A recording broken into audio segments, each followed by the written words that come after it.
My father unalived my stepdad, so I am now a 28-year-old woman with a 2-year-old daughter that I love more than life itself.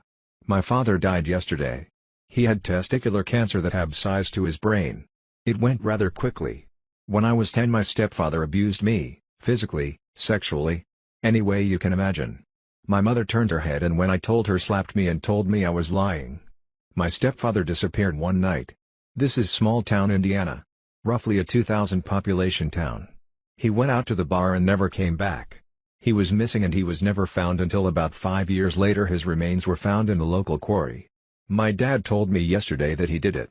I asked him what happened to my stepdad and he said there was no other way. I'm at peace with this, I think. Looking at my 2-year-old now and thinking of what my mother did is unimaginable. I just need to let this out and move on. Thank you to the girls who intervened when they thought I was harming my GF. A few months ago I was out drinking at a bar with my GF. She's diabetic and noticed her sugar was dropping. A loud bar isn't the best place to be when you are having a medical issue, so she said she'd find a bench outside and come back in when she felt better. Wanting me to keep having fun, she assured me she had it under control and I let it go.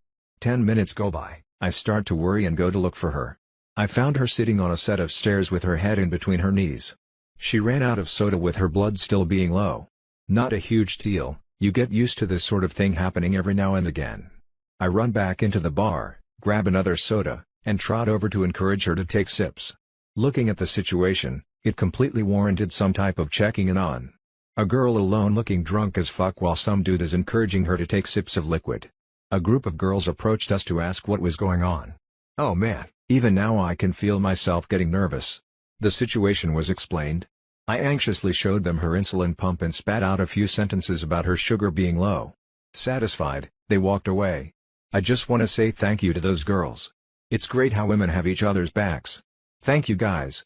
Even though you gave me the most anxiety I've had in a while. TLDR, GF is diabetic. Her sugar went low. Got her a soda encouraging her to sip on it. Girls came up cause situation looked suspicious as fuck. Women rock. Ida for wanting an apology from my stepdaughter for something which happened 10 years ago, before I want to help my husband reconcile. My husband hasn't seen his daughter Ava in 10 years. She chose to go no contact after years of a very strained relationship. Ava had a lot of behavioral challenges growing up and trouble with emotional regulation, which led to her treating myself and my daughter awfully. The last time I saw her was her 18th birthday. I bought her the wrong flavor cake and she began screaming at me. Her dad tried to convince her to eat it, and she ended up throwing the cake across the room, running out of the house, and we never saw her again.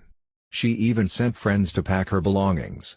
It was a very degrading experience for me, having to clean the cake, and it just brought up all the resentment I had about her spoiled/entitled behavior over the years.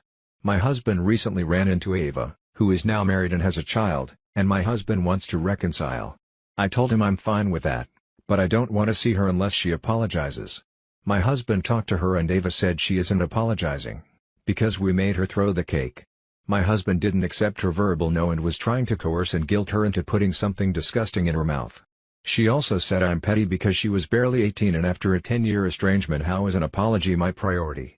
I told my husband he is free to do whatever he would like, but she won't be in my house and I won't see her until she apologizes. My husband is now upset and says I'm harming the relationship, I'm selfish, and he thinks I should just suck it up. I'm breaking up with my boyfriend because I listened to a Kendrick Lamar song, The Song As We Cry Together, off of his new album. After it was over I just sat there knowing that's exactly what I sound like when I argue with my boyfriend. He brings out the absolute worst in me. I'm tired of being screwed over and fucked around with, I'm tired of not being taken seriously until I'm bawling my eyes out, I'm tired of begging for compassion, I'm tired of taking 2 steps forward then 3 steps back. It's exhausting loving him. I'll always care about him. He deserves to have people who care about him. I won't cut him off completely but I can't be in love with him anymore. It's not worth the pain. I don't know why I expected someone who's never experienced love before to know how to give it back to me. But I hope he learns and finds his person, he deserves that. But he can't get that from me. Edit, broke up with him, he took it really well. When I asked if I could talk to him he asked if I was breaking up with him, I said yes and he said he knew it was coming for a while. I basically told him what I said in the last paragraph of the post, except the never experienced love part. He was really understanding. I know a lot of people called for a clean break but we're still going to be in contact cause I'm going to his father's wedding. After that we'll lose contact for a while just to let things settle, but neither of us plan on being strangers.